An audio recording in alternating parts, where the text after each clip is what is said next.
Hello friends, you are most welcome here at this channel, and in this video we are going to discuss some most important topic of English grammar, and it is noun and the case. And if we before starting the video, if we talk about noun and case, many questions have been asked in previous years exam like UPT, GT, PGT and other exams wherever English is asked. So let us start the video as topic is visible here on your screen। जैसा कि topic है आज का noun and the case, यहाँ से कई बार question पूछे गए हैं और आगे भी संभावना बनती है इसकी पूछे जाने की। तो आइए बिना देर किए सेशन को स्टार्ट करते हैं। तो पहले इसमें केस क्या है, केस को हिंदी में कारक कहते हैं, इसकी डिफिनीशन देखेंगे, काइंड्स ऑफ केस देखेंगे।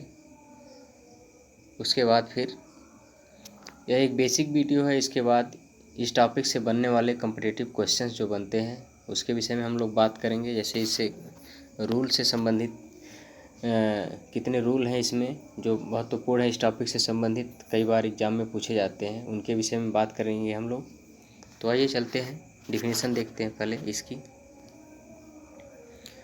केस,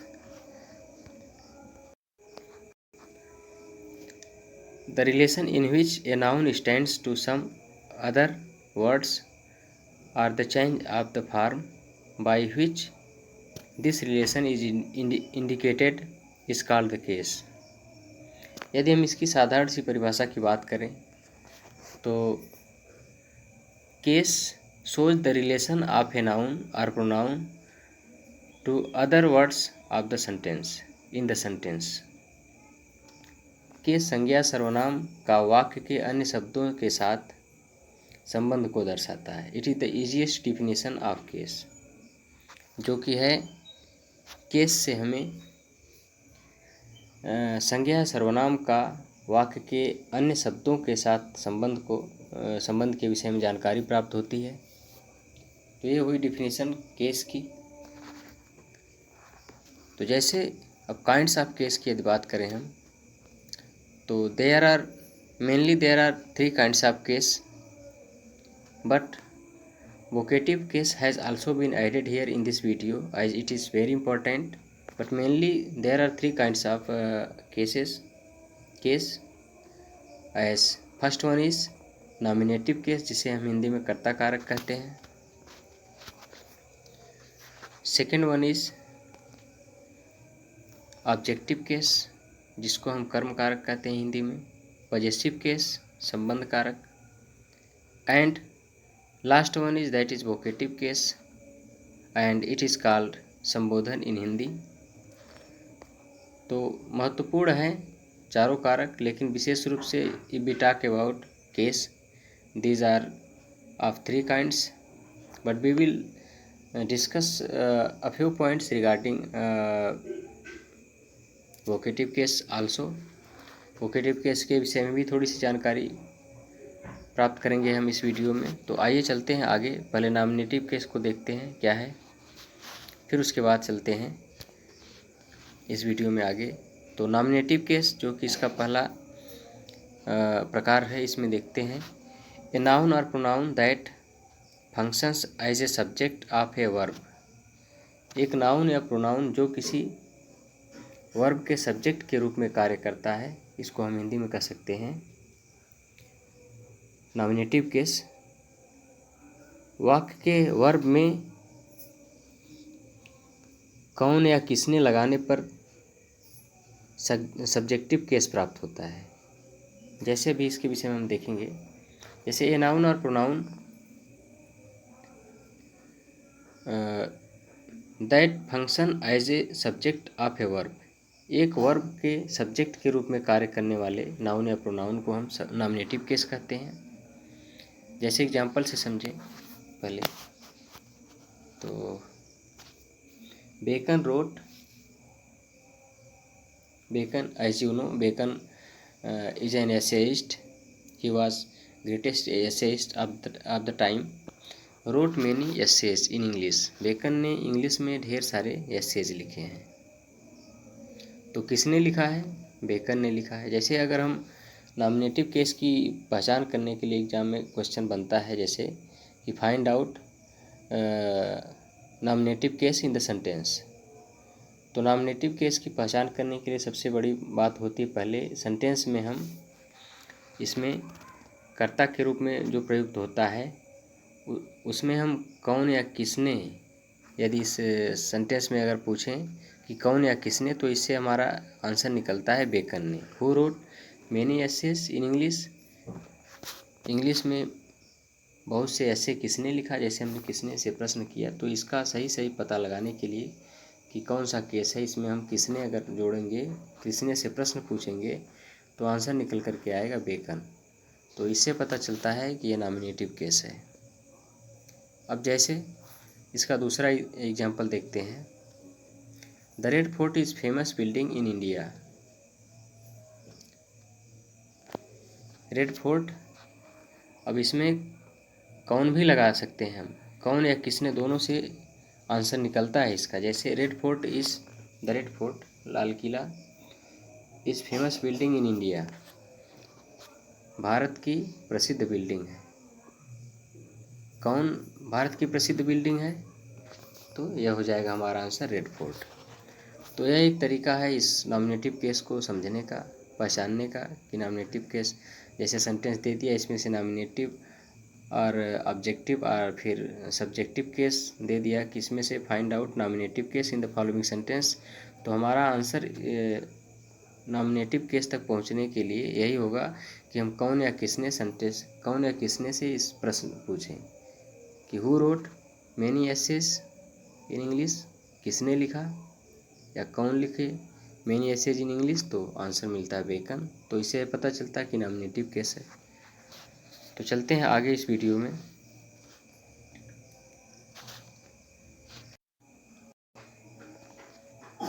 जैसा कि इस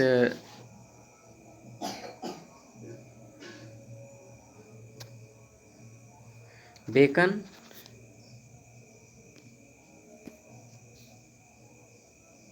द रेड फोर्ट वाक्य में रोट इज के सब्जेक्ट का काम करते हैं। जैसे अभी वाक्य में हमने देखा, इसका यदि हम वर्ब की बात करें यदि, तो यहाँ रेड फोर्ट की वर्ब हो जाती है आपकी इज। और यदि बात करें हम अगले सेंटेंस की, तो रोट हो जाता है यहाँ Bacon wrote, Bacon wrote many essays. तो यहाँ पर देखें हम, बेकन द रेड फोर्ट वाक्य में रोट जो लिखा है वर्ब है इसकी, रोट और इज के सब्जेक्ट का काम करते हैं। जैसा कि डिफिनीशन थी कि संज्ञा सर्वनाम का वाक्य के अन्य शब्दों से संबंध को दर्शाता है, तो उसे हम केस कहते हैं। लेकिन यदि बात करें हम नॉमिनेटिव केस की, तो इसकी सब्जेक्ट की पहचान के लिए वाक्य में वर्ब में कौन या किसने लगाने पर सब्जेक्टिव केस का पता चल जाता है। लेकिन यदि हम सब्जेक्टिव केस की डेफिनेशन की बात करें, तो ए नाउन और pronoun that functions as the subject of a verb. एक नाउन या प्रोनाउन जो एक वर्ब के सब्जेक्ट के रूप में कार्य करता है, उसे हम नॉमिनेटिव केस कहते हैं। तो यही नॉमिनेटिव केस है। जैसे कि बेकन रेड फोर्ट वाक्य में ये जो वर्ब हैं, ये नॉमिनेटिव केस में है, बेकन और रेड फोर्ट, और वाक्य की जो वर्ब है रोट और इज, इसके सब्जेक्ट के रूप में काम कर रहे हैं यहाँ पर। अतः ये नॉमिनेटिव केस है, क्योंकि सब्जेक्ट नॉमिनेटिव केस में रहता है। जो ये सब्जेक्ट है इसका, यह नॉमिनेटिव केस में है, जैसे बेकन हुआ और द रेड फोर्ट हो गया। तो आगे चलते हैं इस वीडियो में। इसका जो दूसरा प्रकार है ऑब्जेक्टिव केस का, इसको देखते हैं। जैसा कि ऑब्जेक्टिव केस को हिंदी में हम कर्म कारक कहते हैं।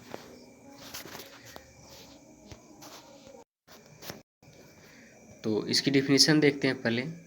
ए नाउन और pronoun that functions as object of a verb is placed in objective case. जैसे ए नाउन और प्रोनाउन, एक नाउन अथवा प्रोनाउन यदि बात करें हम, ए नाउन और प्रोनाउन एक नाउन या pronoun that functions as a object of a verb. एक वर्ब के ऑब्जेक्ट के रूप में यदि कार्य करता हो कोई नाउन या प्रोनाउन तो उसे हम ऑब्जेक्टिव केस कहते हैं। जैसे एग्जांपल से समझते हैं इसको हम। आई हेल्प्ड मुकेश, मैंने मुकेश की मदद की।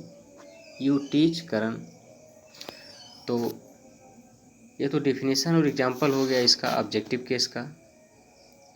लेकिन सबसे बड़ी बात होती है कि इसको हम पहचानेंगे कैसे, ऑब्जेक्टिव केस है या नॉमिनेटिव केस है, वोकेटिव केस है या फिर पजेसिव केस है।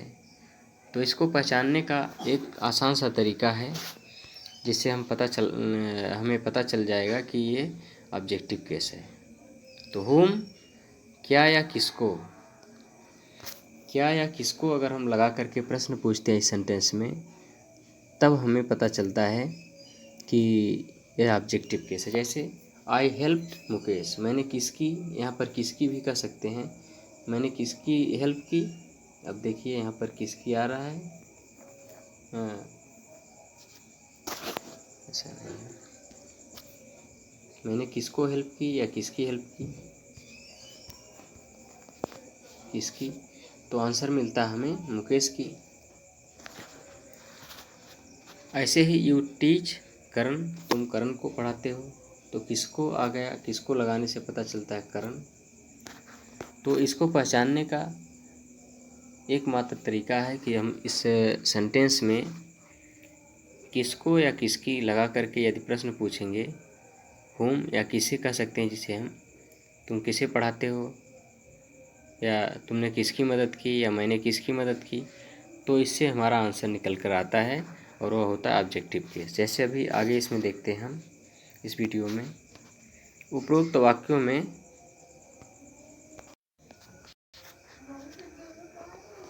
मुकेश करण का प्रयोग हेल्प्ड टीच के ऑब्जेक्ट के रूप में हुआ है। जैसे यहाँ पर मुकेश और करण का प्रयोग हेल्प्ड टीच के ऑब्जेक्ट के रूप में, जैसे हेल्प्ड और टीच क्या है, यहाँ पर वर्ब है और इसके ऑब्जेक्ट के रूप में किसका प्रयोग हुआ है, मुकेश का और करण का। तो ऑब्जेक्टिव केस में है, अतः यह ऑब्जेक्टिव केस में है क्योंकि ऑब्जेक्ट ऑब्जेक्टिव केस में रहता है। यहाँ थोड़ा सा ऑब्जेक्ट के विषय में और जान लेते हैं। जैसे यदि ऑब्जेक्ट की बात करें हम, तो ऑब्जेक्ट दो प्रकार के होते हैं, थोड़ा सा जानकारी इसके विषय में ज़रूरी है। ऑब्जेक्ट दो प्रकार के होते हैं, there are two types of object. एक होता है डायरेक्ट ऑब्जेक्ट और दूसरा होता है इनडायरेक्ट ऑब्जेक्ट। इसको डायरेक्ट और इनडायरेक्ट ऑब्जेक्ट भी पढ़ते हैं सब, लेकिन डायरेक्ट ऑब्जेक्ट है। तो डायरेक्ट ऑब्जेक्ट के अंतर्गत आता है नॉन लिविंग थिंग्स, निर्जीव वस्तुएं जितनी होती हैं वो डायरेक्ट ऑब्जेक्ट के अंतर्गत आती हैं। एंड लिविंग थिंग्स जो होती हैं वो इनडायरेक्ट ऑब्जेक्ट के अंतर्गत आती हैं। तो सबसे महत्वपूर्ण बात ये होती है, जानना जरूरी होता है, कभी कभी सेंटेंस में पूछ देता है कि फाइंड आउट डायरेक्ट अथवा or indirect objects in the following sentence. ऐसे प्रश्न बना है, टीजीटी में भी बना है शायद। तो दो ऑब्जेक्ट रहते हैं कई सेंटेंस में, लेकिन उसमें से एक ऑब्जेक्ट डायरेक्ट ऑब्जेक्ट होता है और दूसरा इनडायरेक्ट होता है। तो उसको पहचानना सबसे बड़ी बात होती है। लेकिन आज यहाँ पर हम बताने वाले हैं एक ऐसा तरीका जिससे आपको सारी बातें हमेशा के लिए समझ में आ जाएंगी और कहीं अगर ऐसा क्वेश्चन पूछा जाता है तो उसको तुरंत कर लेते हैं। तो देखते हैं आगे इसमें, उदाहरण से स्पष्ट हो जाएगा। एग्जाम्पल है, he gave me a book, he gave me a book. अब देखिए यहाँ पर उसने ही गेव दिया, मी मीन्स मुझे एक बुक, उसने मुझे एक बुक दिया। तो यहाँ पर हमने बात किया था डायरेक्ट ऑब्जेक्ट की, तो डायरेक्ट ऑब्जेक्ट में होता है नॉन लिविंग थिंग्स। तो क्या दिया, एक बुक दिया, तो ये बुक क्या हो गई, नॉन लिविंग थिंग्स हो गई। तो बुक जो है हमारा डायरेक्ट ऑब्जेक्ट है। ये कौन सा ऑब्जेक्ट है, डायरेक्ट ऑब्जेक्ट है। और मी इनडायरेक्ट ऑब्जेक्ट है। इस सेंटेंस में मी इनडायरेक्ट ऑब्जेक्ट है और बुक डायरेक्ट ऑब्जेक्ट है, जैसा कि यहाँ पर लिखा भी हुआ है। तो अब यदि हम डायरेक्ट और इनडायरेक्ट ऑब्जेक्ट को पहचानना हो तो आसानी से पहचान सकते हैं कि जो नॉन लिविंग थिंग्स होती है वो डायरेक्ट ऑब्जेक्ट के अंतर्गत आती हैं, जैसे बुक्स हो गया, आपका पेन हो गई, और टेबल हो गया, chair. These things are comes under in direct objects. And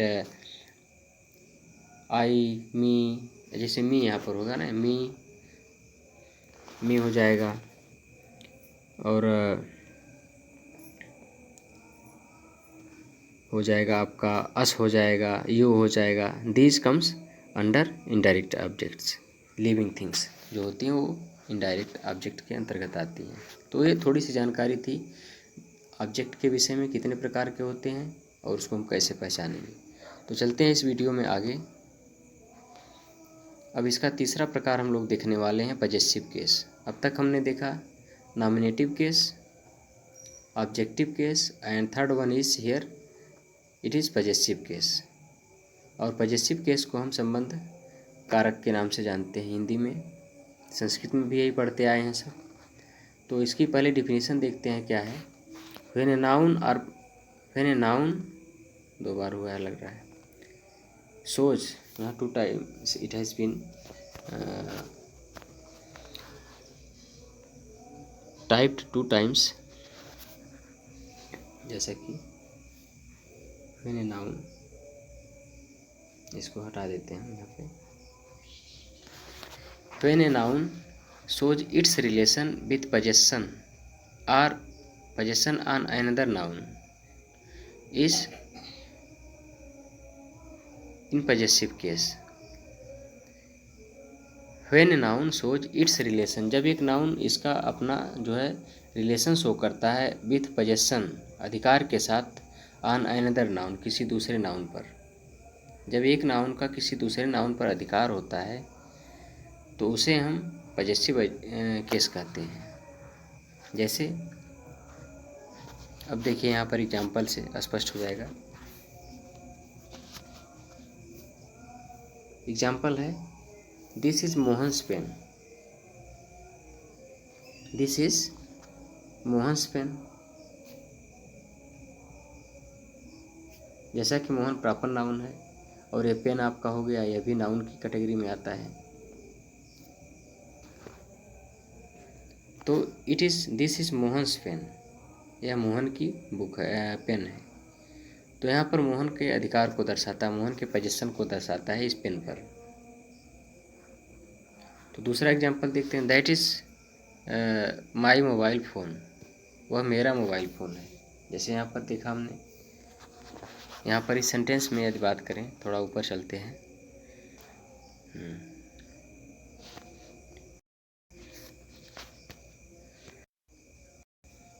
जैसा कि ये जो सेंटेंस दिया गया है, जैसे मोहन का, माई मीन्स मेरा, ये जो है, ये शब्द जो है इनसे जो है संबंध का, इससे अधिकार के भाव का बोध होता है। जैसे दिस इज मोहन्स पेन, इससे मोहन के अधिकार का बोध होता है, पेन पर मोहन का अधिकार है। ऐसे ही that is my mobile phone, यह मेरा मोबाइल फ़ोन है, इससे भी अधिकार के भाव का बोध होता है। तो these are possessive case, examples of possessive case. जैसे यदि हम पजेसिव केस की बात करें तो माई हो जाएगा, आवर हो जाएगा, योर हो जाएगा। जहाँ पर अधिकार की बात आती है तो ये सारी चीज़ें पजेसिव केस के अंतर्गत आती हैं। तो ये 3 महत्वपूर्ण केस थे जिनके विषय में हम लोगों ने बात किया। और इसी में एक केस और आ जाता है जिसे हम वोकेटिव केस कहते हैं, कभी कभी इसके विषय में पूछा जा सकता है। तो आज इस वोकेटिव केस को भी जान लेते हैं हम लोग इस वीडियो में। देखते हैं वोकेटिव केस क्या है। What is vocative case? If a noun is called, यदि किसी नाउन को एड्रेस किया जाता हो तब हम उसे क्या कहते हैं? वोकेटिव केस कहते हैं। जैसे कम हियर मुकेश, एड्रेस किया जा रहा है, संबोधित किया जा रहा है किसी को। जैसा कि वोकेटिव केस को हिंदी में हम लोग संबोधन कारक कहते हैं, किसी को संबोधित किया जा रहा है। कम हियर मुकेश, जैसे मुकेश को बुलाया जा रहा है। तो यहाँ पर और क्या है, आर यू गोइंग ब्रदर, क्या तुम जा रहे हो? तो यहाँ भी संबोधित किया जा रहा है इनको।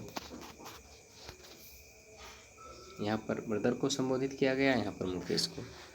तो वोकेटिव केस का मतलब ये होता है कि if a noun is called, it is called vocative case. Example सामने है, कम हेयर मुकेश, मुकेश को एड्रेस किया जा रहा है, संबोधित किया जा रहा है यहाँ पर ब्रदर को। तो इनका प्रयोग संबोधन के लिए हुआ है यहाँ पर, अतः वोकेटिव केस की श्रेणी में आते हैं। तो आगे चलते हैं, इस वीडियो में देखते हैं। एग्जामिनेशन पैटर्न के आधार पर ऐसा पाया गया है, पॉजेसिव केस से संबंधित प्रश्न पूछे जाते हैं। जैसे पिछले प्रीवियस एग्जाम में पूछा गया है पॉजेसिव केस से संबंधित क्वेश्चन, तो यही बात यहाँ पर की गई है कि केस से, पॉजेसिव केस से संबंधित जो है प्रश्न पूछे जाते हैं। अतः अब खास तौर पर पॉजेसिव केस का अध्ययन करने वाले हैं हम लोग इस वीडियो में। आगे पॉजेसिव केस को जानने से पहले हम लोग पहले केस टेबल के बारे में जान ले तो बेहतर होगा। जैसे केस टेबल जो होता है उसको जानना ज़रूरी होता है। तो पहले केस टेबल को समझ लेते हैं, उसके बाद हम आगे चलते हैं इस वीडियो में। अब जैसे केस टेबल की अगर बात करें हम लोग, इस केस टेबल में नॉमिनेटिव केस होता है, ऑब्जेक्टिव केस होता है, पॉजेसिव केस है, पॉजेसिव एडजेक्टिव होता है, पॉजेसिव प्रोनाउन भी होता है इसमें, और रिफ्लेक्सिव प्रोनाउंस होता है। ये जो केस टेबल है इतनी सारी चीज़ें इसमें होती हैं, और इसके अंतर्गत जो जो चीज़ें हैं पढ़नी है हम लोगों को, यहाँ पर हम लोग आज इसे देखने वाले हैं। जैसे नॉमिनेटिव केस के अंतर्गत होगा सब्जेक्ट, जैसा कि उसके अभी हमने बात किया है नॉमिनेटिव केस क्या होता है, तो इसके अंतर्गत आ जाएगा आई, वी, यू। नॉमिनेटिव केस के अंतर्गत होगा, जैसे कि अभी हमने पढ़ा था आगे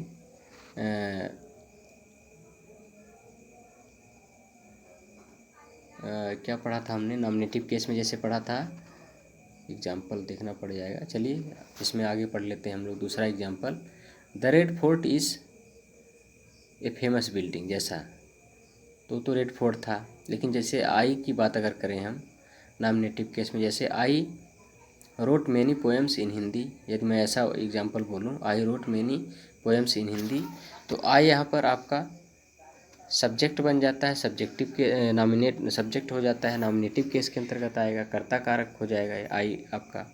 ऐसे बी की अगर बात करें तो बी भी यही कार्य करेगा। जैसे बी प्लेड क्रिकेट, हमने खेला, तो बी आपका हो जाएगा नॉमिनेटिव केस। ऐसे यू हो जाएगा, यू रोट मैनी एसेस इन हिंदी और इंग्लिश, तो यहाँ पर ये भी क्या हो जाएगा नॉमिनेटिव केस हो जाएगा। तो ऐसे ही ऑब्जेक्टिव केस की अगर बात करें तो ऑब्जेक्टिव केस के अंतर्गत आता है ऑब्जेक्ट, जो कि मी हो जाता है, अस हो जाएगा, यू हो जाएगा। जैसे इसका एग्जांपल देखते हैं ऑब्जेक्टिव केस का। तो जैसे कहें हम यू टाट मी इंग्लिश, तुमने मुझे इंग्लिश पढ़ाया, तो यहाँ पर मी हो गया आपका ऑब्जेक्टिव केस, ऑब्जेक्ट हो गया इसलिए ऑब्जेक्टिव केस है।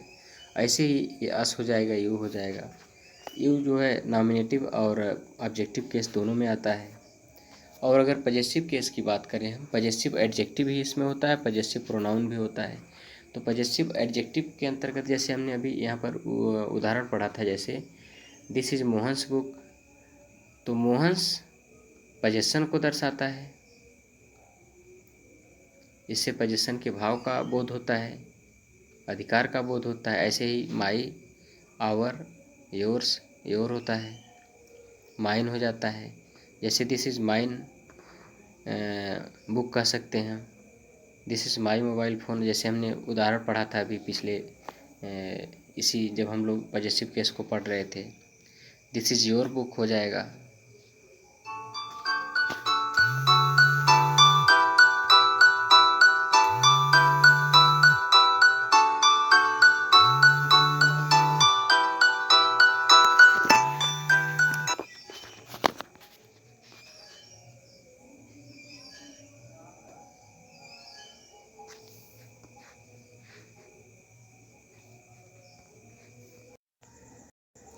तो ऐसे ही आगे देखते हैं हम लोग, रिफ्लेक्सिव प्रोनाउन है इस केस के टेबल में। अगला जैसे ये टेबल है, इसमें आता है रिफ्लेक्सिव प्रोनाउंस। जैसे इसमें हो जाएगा myself, ourselves, yourself and yourselves, ये सारी चीज़ें हैं। अभी आगे इसमें और देखते हैं हम। ऐसे नॉमिनेटिव केस के अंतर्गत ही आने वाली चीज़ें और हैं, जैसे आपका इसमें हो जाता है ही हो जाएगा, ही हो जाएगा, सी हो जाएगा, इट हो जाएगा, दे, यह भी नॉमिनेटिव केस के अंतर्गत आता है। और ऑब्जेक्टिव केस के अंतर्गत आता है हिम हो जाता है आपका, हर हो जाता है, इट हो जाता है, देम हो जाता है। जैसे यदि उदाहरण की बात करें यहीं पर हम, तो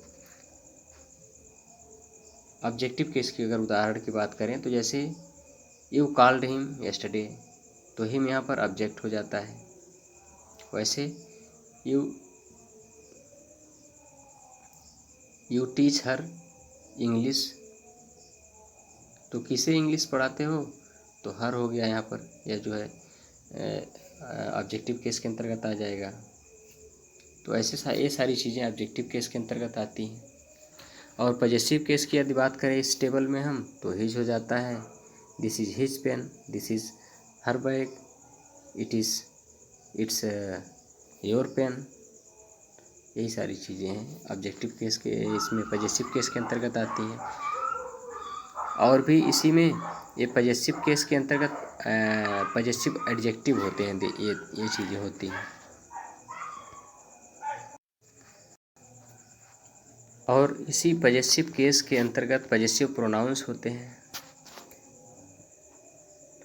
जो हो जाता है हिज हो जाएगा, हर्ष हो जाएगा, एंड दियर हो जाएगा, इट का इट्स ही रहता है इसका। और यहाँ पर रिफ्लेक्सिव के अंतर्गत आएगा हिमसेल्फ, हरसेल्फ, इटसेल्फ, देमसेल्फ्स। तो यह था केस का टेबल जिसके विषय में हमने जानकारी प्राप्त की। तो आगे चलते हैं वीडियो में। तो आगे इस वीडियो में एक नोट है, देखते हैं। जैसे इसमें इस नोट में देखें हम अगर, तो ये जो कुछ ये टेबल से ही संबंधित, केस की टेबल से संबंधित कुछ शब्द हैं, जो कि इनका प्रयोग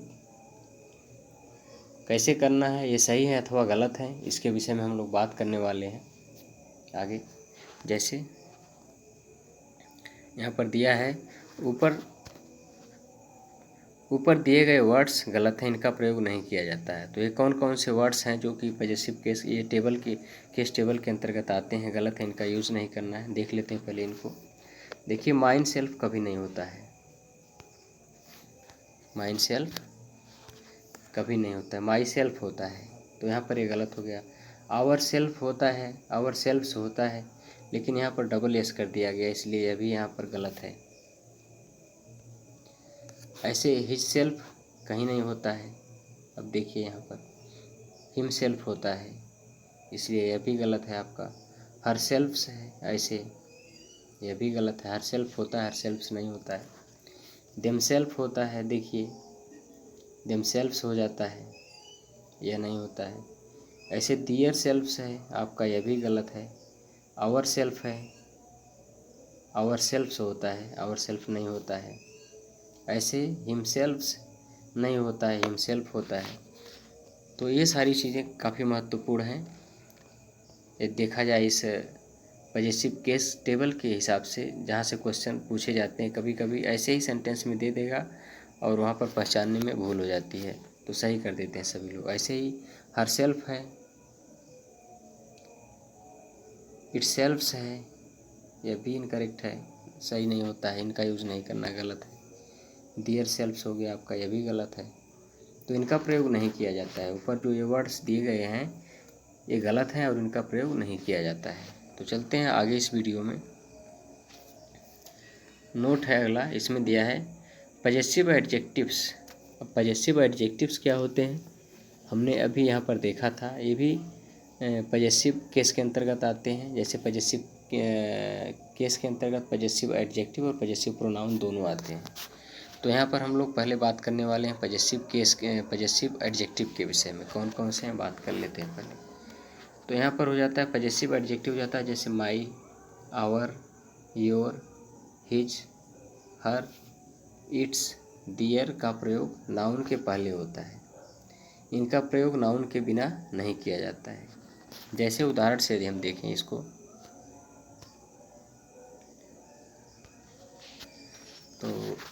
your brother is rich but mine is poor. अब जैसे हमने ऊपर देखा था, ये पजेसिव एडजेक्टिव है। माई हो गया, आवर हो गया, योर हो गया। अब ये योर से यहाँ पर सेंटेंस बना है, इसी योर से पजेसिव एडजेक्टिव के अंतर्गत आ रहा है, आता है योर। तो अब यहाँ पर हो गया, ये क्या हो गया, पजेसिव एडजेक्टिव हो गया योर। और ये क्या है, ये इनका प्रयोग नाउन के पहले होता है, इनका प्रयोग नाउन के बिना नहीं होता है। तो यहाँ ब्रदर जो है आपका नाउन हो गया, और इससे पहले पजेसिव एडजेक्टिव योर का यूज़ किया हुआ है, और बिना इनका प्रयोग नाउन के बिना कभी नहीं होता है, संभव ही नहीं है, सेंटेंस गलत हो जाएगा। तो यहाँ पर हमने देखा पजेसिव एडजेक्टिव योर है और उसके बाद नाउन आता है, तो सेंटेंस हमारा सही हो गया यहाँ पर। तो पजेसिव एडजेक्टिव का यही रोल है कि ये जो पजेसिव एडजेक्टिव्स हैं यहाँ पर जिसके विषय में बात की गई है, ये नाउन के पहले आते हैं हमेशा, और बिना नाउन के तो सेंटेंस इनकरेक्ट हो जाएगा। और आगे देख लेते हैं इस वीडियो में हम पजेसिव प्रोनाउन के विषय में, जो कि इसी के अंतर्गत आता है। देखते हैं, जैसे हो गया पजेसिव प्रोनाउन, माइन हो गया, अभी हमने वो केस टेबल में देखा था। माइन हो गया, आवर्स हो गया, योर्स हो गया, हिच हो गया, हर्ष हो गया, दियर्स हो गया। ये नाउन से पहले, इनका प्रयोग नाउन से पहले नहीं होता है, अर्थात इनका प्रयोग नाउन के बिना होता है, बिना नाउन के इनका प्रयोग होता है। जैसे अभी पजेसिव एडजेक्टिव की यदि बात करें तो पजेसिव एडजेक्टिव जो थे नाउन से पहले आते थे, और बिना नाउन के इनका प्रयोग ही नहीं किया जा सकता है। लेकिन पजेसिव प्रोनाउन की यदि बात करें हम, तो पजेसिव प्रोनाउन जो होते हैं ये इनका प्रयोग नाउन से पहले नहीं होता है, अर्थात इनका प्रयोग बिना नाउन के भी होता है। जैसे yours brother is rich but mine is poor. देखा आपने, योर्स है आपका, ये पजेसिव प्रोनाउन है, और आगे ब्रदर नाउन है, लग तो गया यहाँ पर, लेकिन ये सेंटेंस हमारा क्या है, इनकरेक्ट है। अब आगे देखते हैं इसमें, जैसे दूसरा एग्जाम्पल इसका देख लेते हैं हम। Your brother is rich but mine is poor, incorrect है। अब देखते हैं अगला उदाहरण इसका, ही इंजॉयड, आगे यहाँ पर ब्रदर था, नाउन था, और ये पजेसिव प्रोनाउन है, तो इसके साथ नाउन तो आता नहीं है, इसलिए यह भी सेंटेंस हमारा एरर हुआ। दूसरा एग्जांपल देखते हैं, he enjoyed himselfs in the party. Himself होता है, हिमसेल्फ्स नहीं होता है, जैसा कि बताया गया था ऊपर। तो अभी इसको देख लेते हैं हम। अब देखिए तीसरा सेंटेंस जो है, ही enjoyed himself in the party, ये सेंटेंस हमारा सही हुआ। जैसा बताया गया था ये शब्द नहीं होता, ये गलत है। अब यहाँ पर ये सही है, तो ही enjoyed himself in the party, उसने पार्टी में स्वयं आनंद उठाया, आया। चलते हैं आगे इसमें, ही इंजॉयड हिमसेल्फ माइन सेल्फ, आई enjoyed mine self, mine self होता ही नहीं है, माइन सेल्फ है तो माइन सेल्फ आपका आ जाएगा इसके अंतर्गत, ये शब्द ही नहीं होता है माइन सेल्फ, जैसा कि अभी हमने बताया था माइन सेल्फ इनकरेक्ट होता है, ये शब्द गलत है, इनका यूज नहीं किया जाता है। तो माई सेल्फ हो सकता है इसके स्थान पर, जैसे आई इंजॉयड माई सेल्फ, मैंने स्वयं आनंद उठाया, आनंदित हुआ, ऐसा कह सकते हैं, स्वयं की बात की गई है यहाँ पर। तो ये थे जो कि महत्वपूर्ण पॉइंट्स थे regarding possessive adjective and possessive pronoun से संबंधित। तो आगे चलते हैं, देखते हैं पजेसिव केस क्या है। पजेसिव केस को समझ लेते हैं। तो देखते हैं पजेसिव केस। पजेसिव केस की डिफिनीशन पहले देखते हैं। पजेसिव केस का तात्पर्य अपॉस्ट्रॉफी एस से होता है। अपॉस्ट्रॉफी जो मार्क्स होता है उससे होता है। इसका अर्थ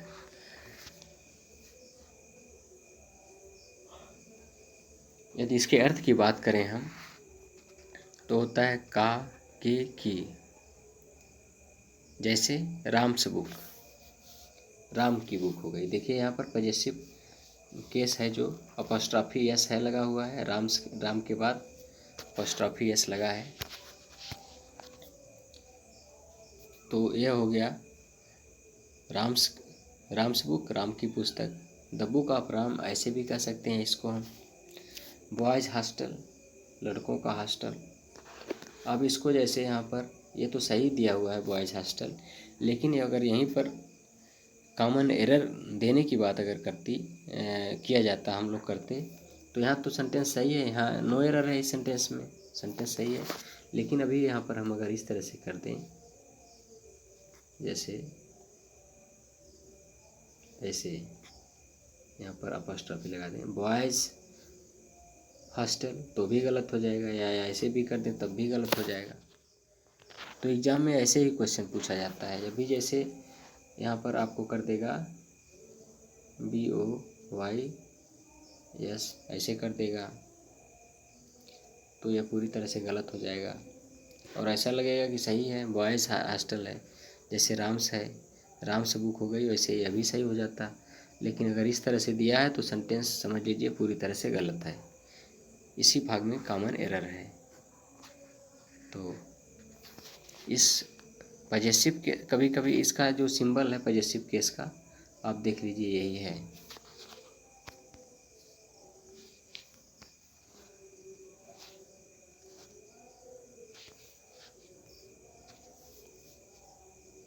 ये इस तरह से होता है, ऐसे लग जाएगा। आखिरी लेटर जो होता है किसी वर्ड का, उसके पहले ऊपर से लग जाता है। और कहाँ कहाँ पर जैसे यस लगा देने से पजेसिव केस बनता है लास्ट में किसी वर्ड के, या फिर दूसरे तरीके से किस तरह से इसको हम पजेसिव केस बनाते हैं, आगे जो हम लोग पढ़ेंगे इस पर जो महत्वपूर्ण रूल्स है उसमें इसके विषय में बात करने वाले हैं। तो आज के लिए जो हमारा वीडियो था यहीं तक था।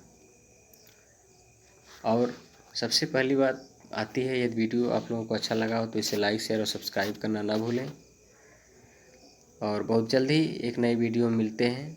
और वैसे वीडियो हो सकता है इसी से हो, हमारा इसी टॉपिक से हो, जैसे जो कॉमन एरर से संबंधित रूल्स होते हैं इस टॉपिक से संबंधित, उस पर हम लोग बात करेंगे।